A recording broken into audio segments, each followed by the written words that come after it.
Provérbios 11, 17. Aos irmãos que sentiram alguma diferença na tradução, eu uso a ACF, mas alguns irmãos já utilizam, mas só para não assustá-lo que algum termo, algum verbete seja diferente, mas é por essa razão, eu uso a Almeida Corrigida Fiel. O homem misericordioso faz o bem à sua alma, mas o cruel prejudica o seu corpo. Amém. Oremos. Senhor Deus santo, justo, maravilhoso e verdadeiro, Deus santo e misericordioso, nós rogamos a Ti, Senhor, para que o Senhor nos conduza a falar e ao mesmo tempo ouvir a Tua palavra, que o Senhor faça do Teu povo como solo fértil, ávido e apto a receber a Tua santa semente, que seja o Senhor a falar com o Teu povo, que seja o Senhor glorificado a todo o tempo. Nos ajuda, ó Deus, para ouvirmos a Tua palavra com temor e tremor. Que o Senhor faça de nós, ó Pai, assim como Tu quiseres. Em nome do Senhor Jesus. Amém. Meus amados irmãos, o livro de Provérbios, como todos nós já temos ciência, é um livro sapiencial.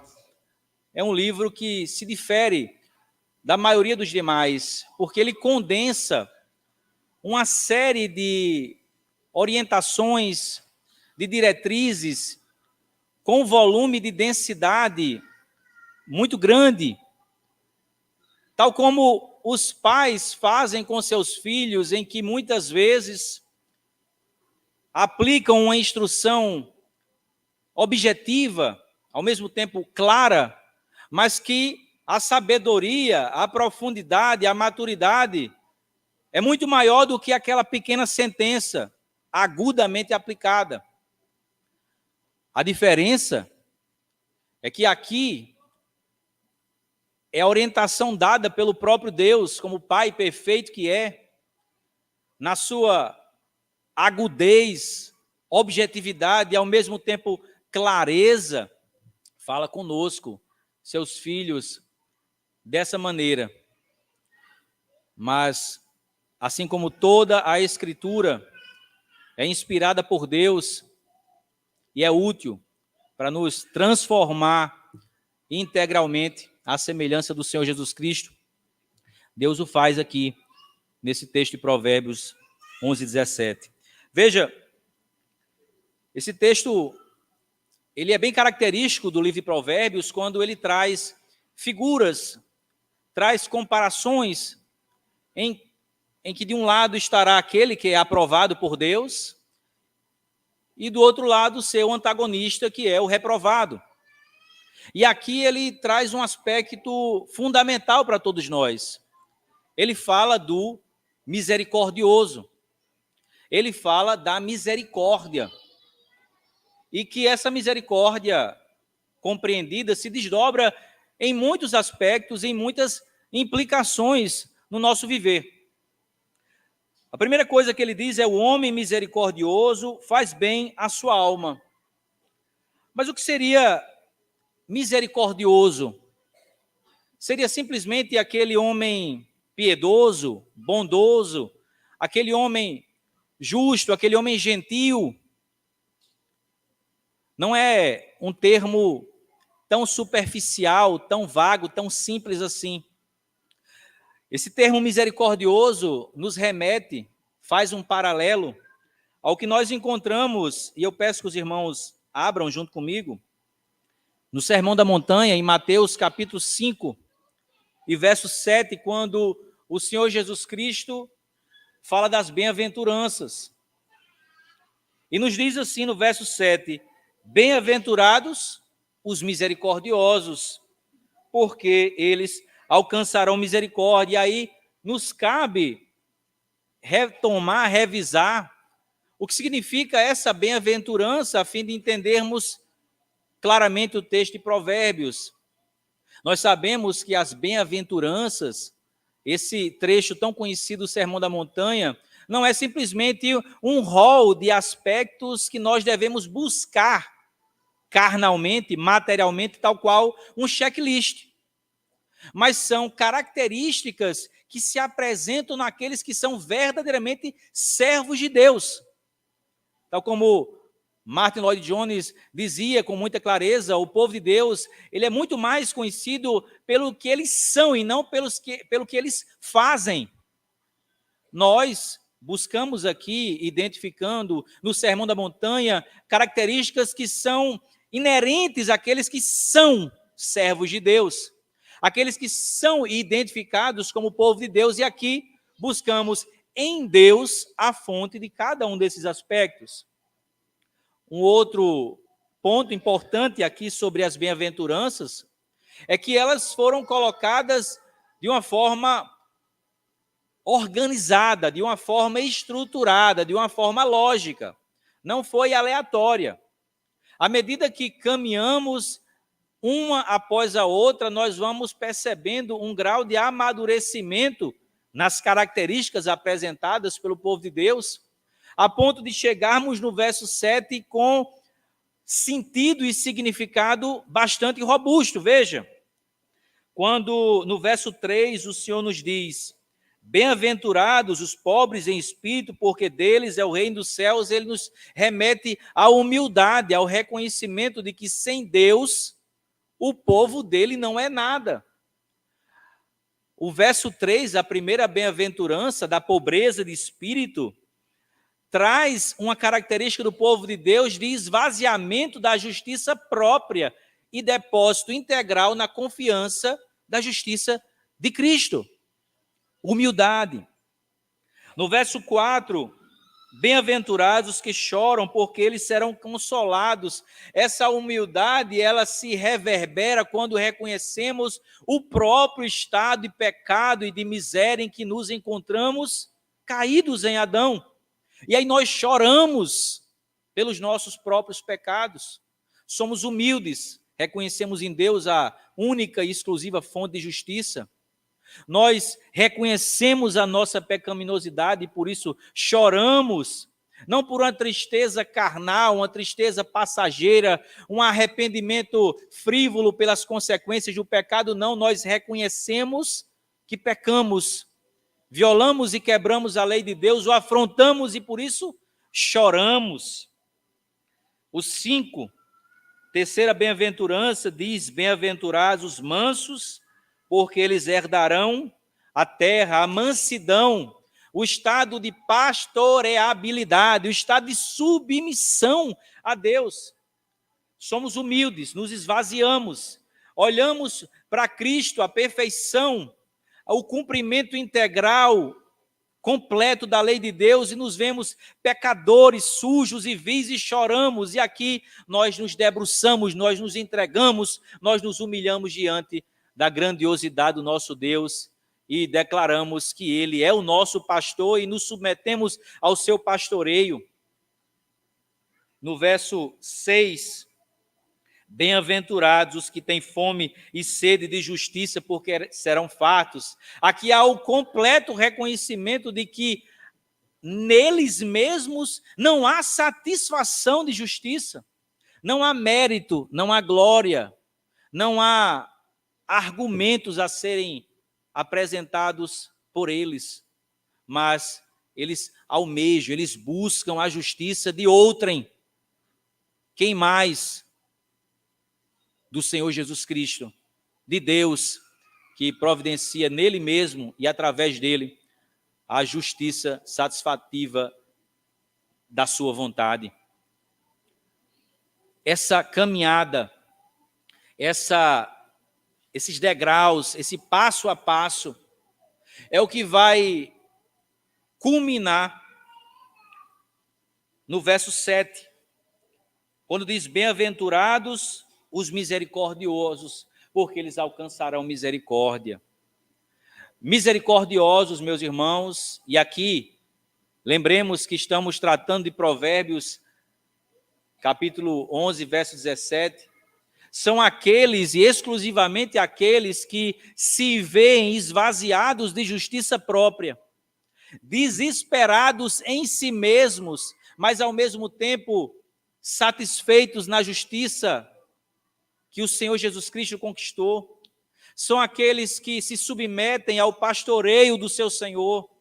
São aqueles que choram reconhecendo a sua vileza, mas eles não ficam chorando, eles reconhecem que o Salvador, o Senhor, veio e satisfez essa sua necessidade. Não é simplesmente aquele que é bonzinho, é aquele que vai ser misericordioso, lembrando de tudo aquilo que ele recebeu. Veja que o segundo momento desse texto é porque eles alcançarão misericórdia. Não é como muitos dizem, peraí, eu vou ser misericordioso para que eu alcance misericórdia. Eu vou fazer o bem, eu vou ser complacente, eu vou fechar o olho para o errado, eu vou tratar o errado como certo, eu vou colocar a mão para que ninguém veja o pecado, eu vou deixar de apontar os erros e reprová-los, eu vou deixar de corrigir os próprios erros para que eu seja tido como misericordioso e alcance essa misericórdia. Não. Aqueles que reconhecem em Deus a satisfação de todas as suas necessidades, a ponto de serem encontrados aptos a receber essa misericórdia, serão invariavelmente misericordiosos.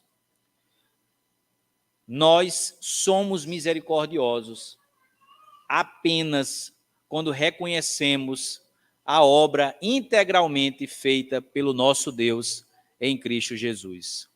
Não há como reconhecer o misericordioso à parte do Senhor Jesus Cristo.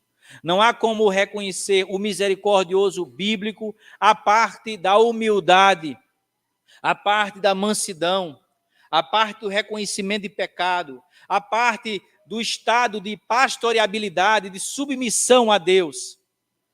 Não há como ser misericordioso pura e simplesmente por vontade e força própria. Esse misericordioso é o misericordioso que a palavra de Deus estabelece. E algumas características simples do misericordioso é aquele que vai encontrar o seu antagonista de cruel, de mau, de ríspido, de iracundo, aquele que busca a justiça pessoal, aquele que vai se irar e buscar a reparação do dano próprio. Esse misericordioso é aquele que vê no próximo alguém necessitado de tudo aquilo que ele recebeu. Veja, quando alguém é de fato misericordioso, aqui a primeira coisa que o texto nos traz é o termo misericordioso. Esse alguém jamais vai buscar em primeiro lugar a satisfação da reparação dos seus direitos violados, da sua honra quebrada, da sua dignidade ferida, do seu ego machucado, dos seus sentimentos feridos, porque ele não vai tratar o outro como seu inimigo, vai tratar o outro tal como ele era, antes de receber todo esse benefício que recebeu. Como diz o texto de Efésios, texto muito conhecido que vai falar sobre a armadura de Deus, nosso inimigo não é a carne ou o sangue, como muitas vezes nós queremos que seja, e aí resolveremos prontamente ali na carnalidade, em busca do derramamento de sangue. Não. Esse que nos ofende, esse que nos magoa, esse que nos machuca, não é o nosso inimigo. Ele é exatamente aquele que nós éramos antes de receber a misericórdia. E por isso, seremos misericordiosos com eles. É aquele pensamento que fundamenta outro texto. Quem está de pé, cuide para que não caia. Isso no contexto de corrigir um outro, ver o erro, não é encobrir o erro, mas é tratar com mansidão, tratar com amor, tratar com doçura, tal como o Senhor fez conosco. Há muitos que pensam que a misericórdia ela é recebida quando nós somos. Quem de nós, lembrando o texto que lemos pela manhã, em Provérbios 20, verso 9, pode chegar e dizer para Deus: Senhor, agora que eu fui misericordioso, seja misericordioso comigo. Senhor, agora que eu sou puro, seja bondoso para comigo e me salve. Meus amados irmãos, se Deus não operar essa transformação e essa conscientização, essa mudança de fato, de mente, de uma forma completa, de uma forma integral, de uma forma brutal em nossas vidas, nós não chegaremos ao ponto de nos encontrarmos nos misericordiosos. Mas louvado seja Deus, que não violando uma vontade, mas por amor, por graça, pela sua livre e soberana escolha, nos apresenta uma novidade de vida, nos dá a regeneração, nos apresenta Cristo agora de uma forma irresistível, nos dando fé, por misericórdia. E assim, com essa mentalidade, sendo esses misericordiosos, podemos agora voltar para Provérbios, capítulo 11, verso 17, e veja como é interessante esse texto e como é claro. O homem misericordioso faz o bem à sua alma, mas o cruel prejudica o seu corpo. Esse homem misericordioso, esse que tem em Deus toda a fonte de transformação da sua vida, esse que agora sim é justo, é piedoso, é bondoso dessa forma, foi encontrado em Cristo salvo, ele faz bem à sua alma, ele não prejudica a sua alma, ao contrário do que é cruel, que além de não prejudicar, além de não beneficiar a sua alma, prejudica o seu próprio corpo. São dois indivíduos que são demonstrados fazendo atos, um de misericórdia e outro de crueldade. Mostrando também, meus amados irmãos, o que significa o homem todo, alma e corpo. Nada, em nenhum aspecto é afastado quando a misericórdia é tratada. Nós, na condição de misericordiosos, não podemos gostar dos aspectos atinentes à nossa alma e esquecermos do corpo que o Senhor nos deu. Ao contrário, não podemos ser misericordiosos terrenos, temporais, de aparência apenas, cuidando do nosso corpo, ao passo que esquecemos da nossa alma.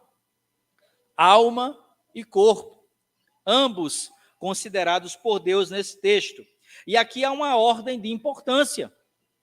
Nada na palavra de Deus é sem razão. E aqui o misericordioso apresenta o primeiro, o mais importante, o mais significativo, de onde nós extrairemos a lente a olhar todas as demais coisas e de onde nós buscaremos as verdadeiras e mais profícuas motivações. Devemos buscar abençoar, cuidar, fazer o bem à nossa alma. E como isso é possível? Como beneficiar o que nós não estamos vendo? Apesar de termos a certeza de que isso existe, apesar de muitas vezes orarmos pedindo a Deus que abençoe a nossa alma, abençoe a alma dos nossos filhos, que o Senhor salve a nossa alma, muitos não ligam para a sua alma. Deus estabeleceu meios de graça a fim de fazermos o bem à nossa alma. Em de uma forma resumida, de uma forma objetiva, temos vários aspectos concernentes ao benefício da nossa alma, que nós muitas vezes negligenciamos e assim não podemos ser encontrados como misericordiosos. Quando no culto, na pregação, estamos displicentes, como foi falado anteriormente pelo nosso pastor, não nos preparamos para estarmos aqui em culto, nos preparamos para o trabalho, para a atividade física, nós nos preparamos para o encontro com nossos irmãos, nós nos preparamos, ansiamos por uma viagem, pagamos um ano inteiro para poder estar naquele melhor lugar que nós sempre sonhamos, mas a nossa alma, o culto, a voz de Deus sendo falada, nós não ligamos, fazemos pouco caso. Nós, como povo de Deus, lembramos e reforçamos sempre acerca do quarto mandamento, mandamento negligenciado por muitos, quando o Senhor diz, lembra-te do dia do Senhor. Veja, é um mandamento com um começo bem atípico. É não, lembra-te. Tem alguma peculiaridade aí, é um mandamento que está relacionado a toda a nossa vida, a fim de nos capacitar mesmo, nos preparar mesmo, nos habilitar mesmo, a no dia do Senhor estarmos totalmente entregues ao culto. Por quê? Porque o misericordioso faz bem a sua alma. Quando não trabalhamos, quando deixamos de nos precaver nos preparativos para o dia do Senhor, quando achamos que devemos a todo custo assistir o filme até madrugada do sábado para o domingo, porque eu não posso desligar a televisão, quando o meu jogo favorito vai ser num fuso horário em que tem que ser de madrugada, eu tenho que assistir uma luta. O misericordioso, ele faz bem à alma. E não há nada mais importante do que o momento em que o ministro diz, assim diz o Senhor. Esse é o verdadeiro alimento para a nossa alma. A fé, ela vem pelo ouvir a pregação da palavra de Deus. Quando deixamos de vir ao culto por razões inimagináveis, por motivos que são risíveis, e de tão risíveis dá vontade de chorar. Esse é um aspecto, meus irmãos. Outro aspecto é a leitura da Bíblia.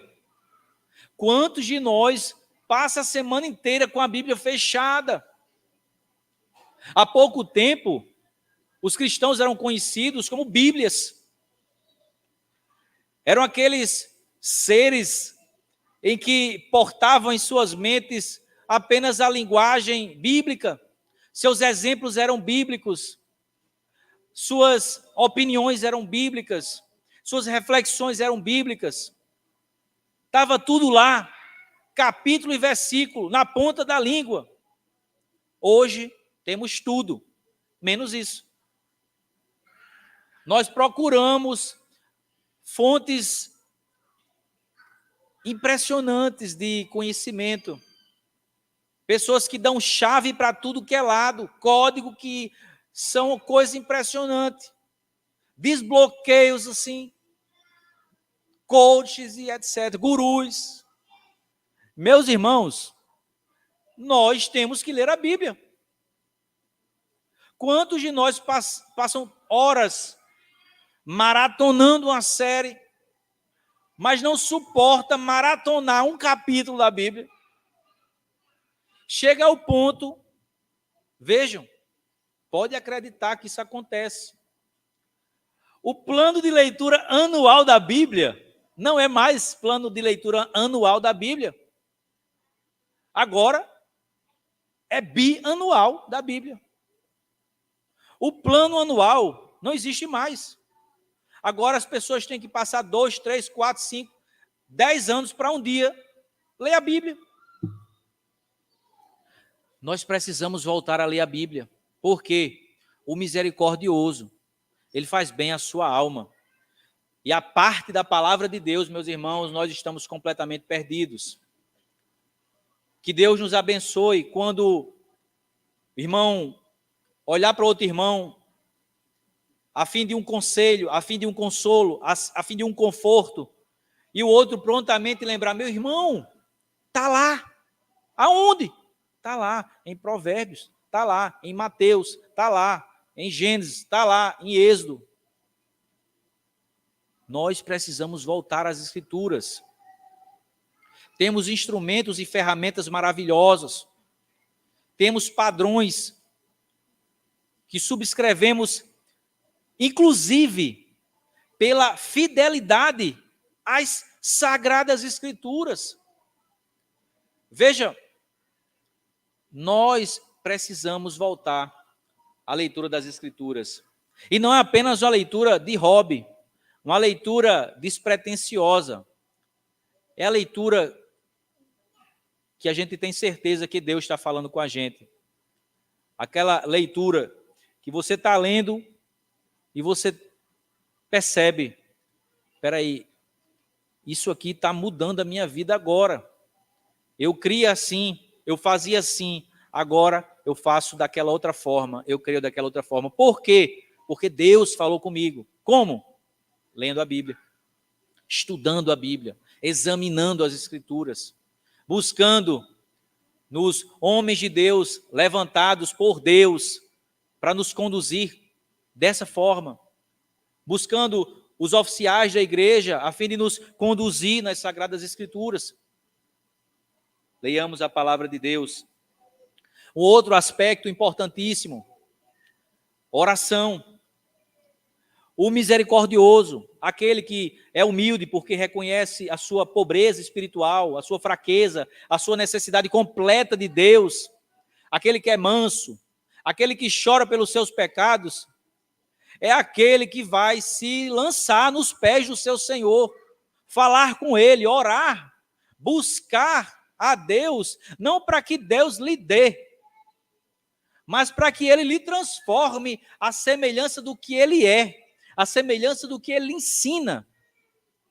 O que é que principalmente as Escrituras nos ensinam? Quem é Deus, como Ele se revela para nós e o que Ele requer de nós.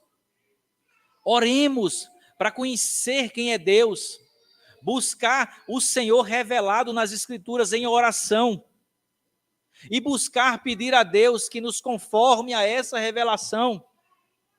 O texto de João, muito conhecido, João 17:17, na oração sacerdotal, a oração do Senhor Jesus Cristo em favor do seu povo, ele ora, santifica-os na verdade, a tua palavra é a verdade. Veja, é uma oração pedindo santificação pelo texto, pela verdade. A oração e a palavra está ligada umbilicalmente a ponto de nos santificar. O povo de Deus na história é conhecido pela oração. Quantos de nós tem mais facilidade em buscar uma resposta diante de um problema na internet do que, primeiramente, se ajoelhar e orar, fechar os seus olhos, falar com Deus? No momento de inquietação, a primeira busca é, espera aí, eu vou ver aqui o que é isso no Google. Espera aí, eu vou ligar para fulano de tal para ver se ele me explica. Não, meus irmãos, Deus nos chama a orar. Precisamos fazer bem a nossa alma. E não há ninguém melhor para fazer bem a nossa alma através de todo esse substrato da palavra dele do que o nosso Deus, quando nos relacionamos com ele em oração. E um quarto aspecto são os sacramentos. Ceia e batismo. Nós, muitas vezes, fazemos todos os meses, 2 vezes por mês, a ceia.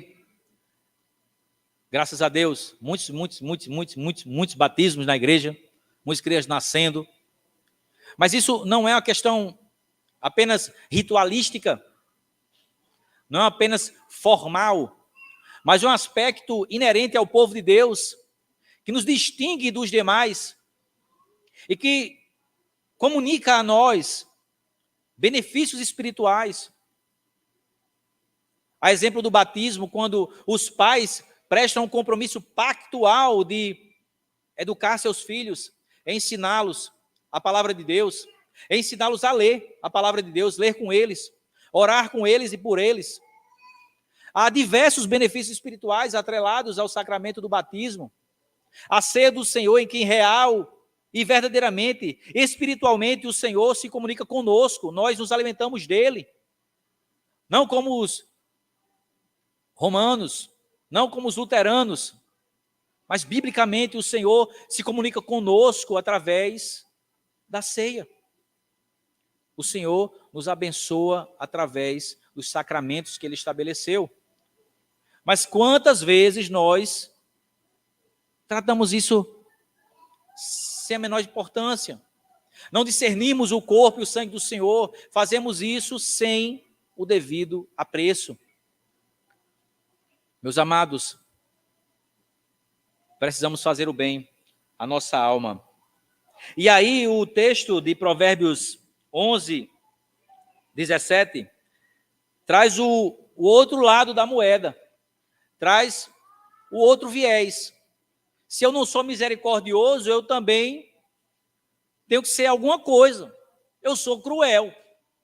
E aqui ele identifica a crueldade junto do que, de fato, é o mais próximo da carnalidade, do aspecto material, do aspecto temporal.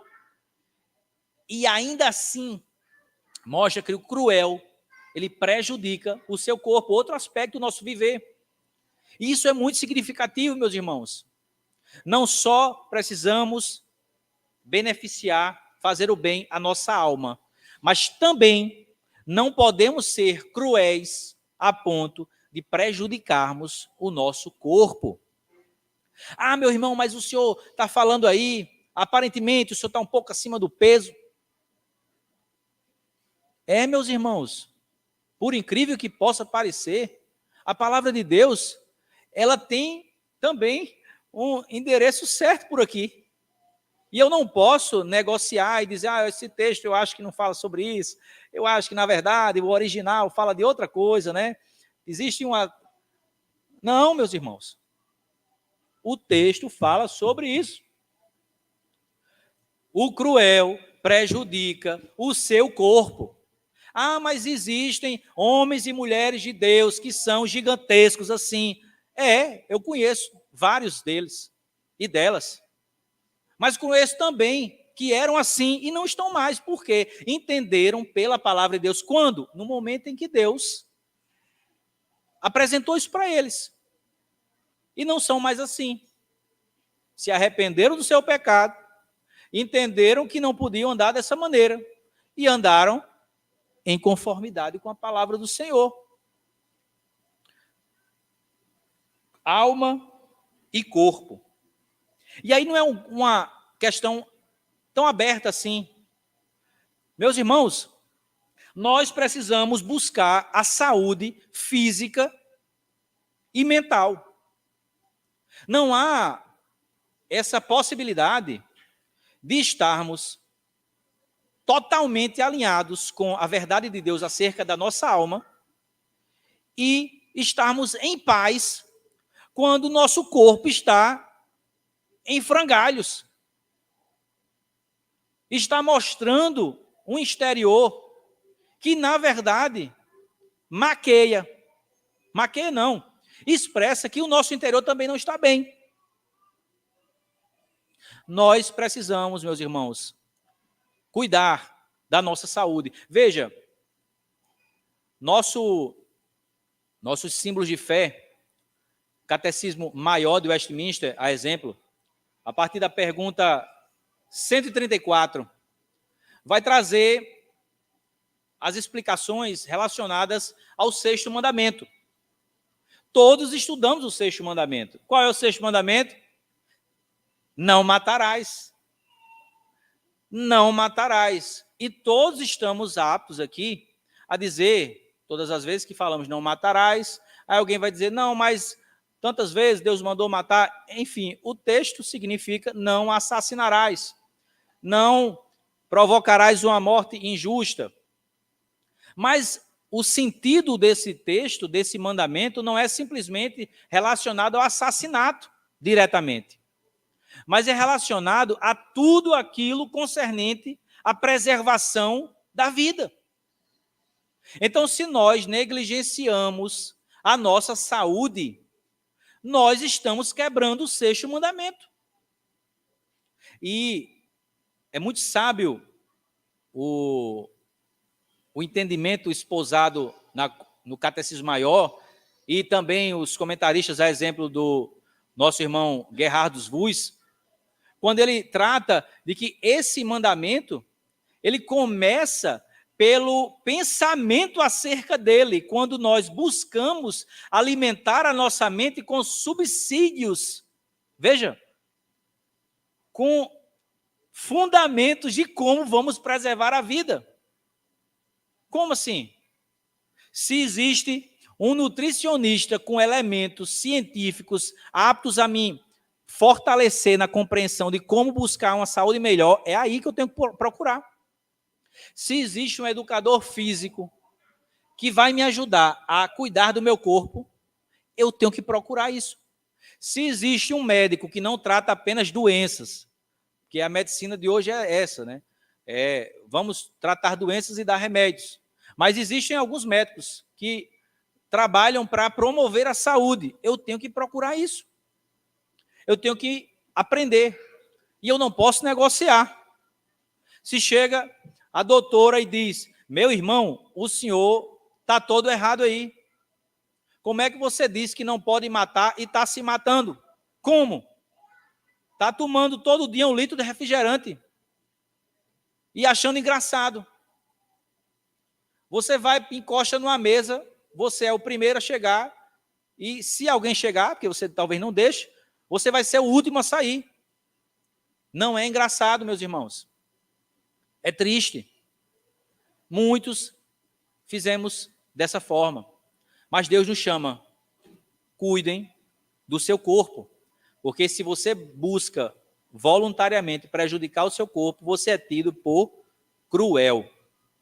O texto, a palavra original aqui, ela é relacionada ao nosso corpo. Deus nos chama a cuidar disso. Mas também não é apenas isso.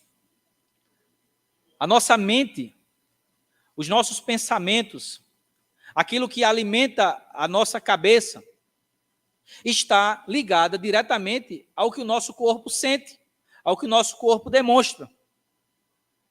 Então, quando nós alimentamos a nossa mente com sujeira desse mundo, invariavelmente o nosso corpo irá sentir e invariavelmente iremos prejudicar a nossa vida.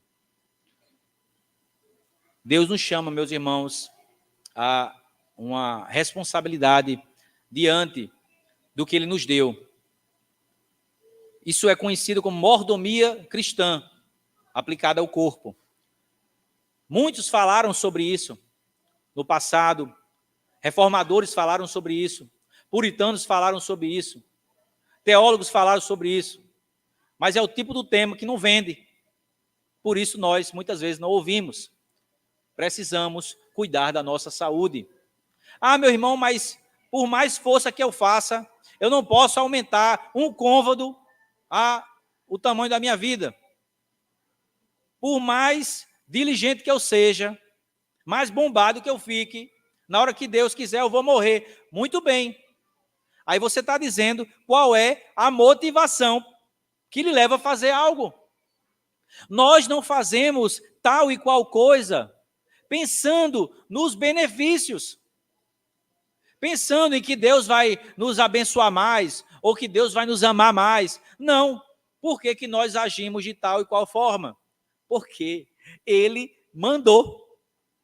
Porque Ele estabeleceu que deveria ser assim. Por que eu não vou matar nesse sentido? Porque É o mandamento do nosso Deus. Como pode manter puro o seu caminho, o jovem, segundo o Salmo 119, observando segundo a sua palavra. Ainda no Salmo 119, Deus estabeleceu os seus preceitos para serem cumpridos à risca. Não, mas eu tenho que comer aquela salsicha. Aí no outro dia o pastor vai mandar para você um vídeo aterrorizante. Aí você diz, mas não tem nada não, é só uma vezinha, tá certo. Aí no outro dia o pastor vai mandar de novo. Aí você, não, foi só 2 vezes. Meus irmãos, parece até engraçado. Parece até uma coisa assim de pouca importância. Mas se a gente pensar direitinho, tudo que Deus estabelece é para o nosso bem. O nosso bem glorifica a Deus quando o nosso bem é resultado da obediência a Ele. Deus não precisava de nenhum aspecto desse. Ele é perfeito. Ele não tem preocupações relacionadas a isso, mas nós devemos ter. Nós vamos cuidar do nosso corpo, não porque nós temos que desfilar exibindo o nosso corpo, homens e mulheres. Nós vamos cuidar do nosso corpo não porque eu vou ser maior e mais forte do que XY, homens e mulheres. Mas porque Deus me chama a não ser cruel, mas a ser misericordioso e não prejudicar, mas favorecer o meu corpo. Por essa razão, meus irmãos, eu puxo só mais uma porta e encorajo não só os irmãos a buscarem isso, mas a todos aqueles que no seu mistério, no seu labor, no seu chamado, naquilo que Deus lhe colocou para fazer, tem relação com o cuidado com o corpo, sirva os seus irmãos, se é na área de atividade física, se é na área de alimentação, se é na área da medicina. Meus irmãos, atuem ativamente no bem dos seus irmãos. Porque o mais interessante que temos visto hoje é que o mundo se preocupa com isso. Se for pesquisar, muitas pessoas vão estar agora difundindo a busca da qualidade de vida, a busca da saúde. Você vai encontrar diversos lugares na internet ímpios falando sobre beber mais água, fazer atividade física, não comer determinados alimentos. Precisamos que o povo de Deus se movimente nesse sentido e sirva um ao outro. Que Deus nos ajude, meus irmãos, porque precisamos ser achados misericordiosos. E aí, temos com muita segurança, e é o que nos sustenta, é o que fundamenta as nossas palavras, é que nada disso é entregue de uma forma abstrata, de uma forma despadronizada, sem moldura, sem referencial. Nós temos o misericordioso por excelência. Nós temos o cumprimento perfeito daquele que pode ser, de fato, reconhecido como supremo misericordioso. Aquele que, de fato, trata conosco com misericórdia, sem precisar de nada. A maior misericórdia é essa, é receber do Senhor Jesus Cristo a perfeição e todo o bem relacionado à sua perfeição em nosso favor, nós imperfeitos. Lloyd Jones também fala de uma forma muito interessante que a misericórdia está ao lado da graça. Não se confunde. A graça de Deus nos vê pecadores, nos vê incapazes de se aproximar dele, e ele faz essa ponte com a fé e nos salva. Mas a misericórdia é aquela que vê as consequências desse pecado. É a consequência de ser um pecador, de ser incapaz de produzir qualquer bem que seja, seja a alma, seja o corpo. E aí ele produz essa misericórdia em nosso favor, para que possamos ser encontrados nele, misericordiosos.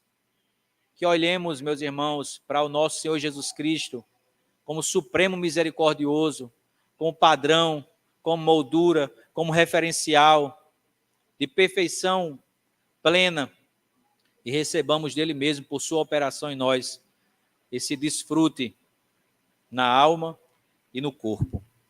Amém, meus irmãos. Oremos. Deus glorioso, bendito e misericordioso, louvado seja teu nome. Muito obrigado, Senhor Deus, porque a tua palavra, sendo verdadeira, nos mostra o caminho que devemos seguir. Nos mostra, Senhor Deus, os nossos erros, mas não apenas os erros, mas a solução, a reparação, a restauração. E nos dá o referencial, nos dá o padrão, nos dá o caminho e nos une a Ele. Faz todas as coisas no Senhor Jesus Cristo, por quem nós oramos, pedindo que o Senhor torne real todas essas verdades em nossas vidas. Em nome do Senhor Jesus Cristo.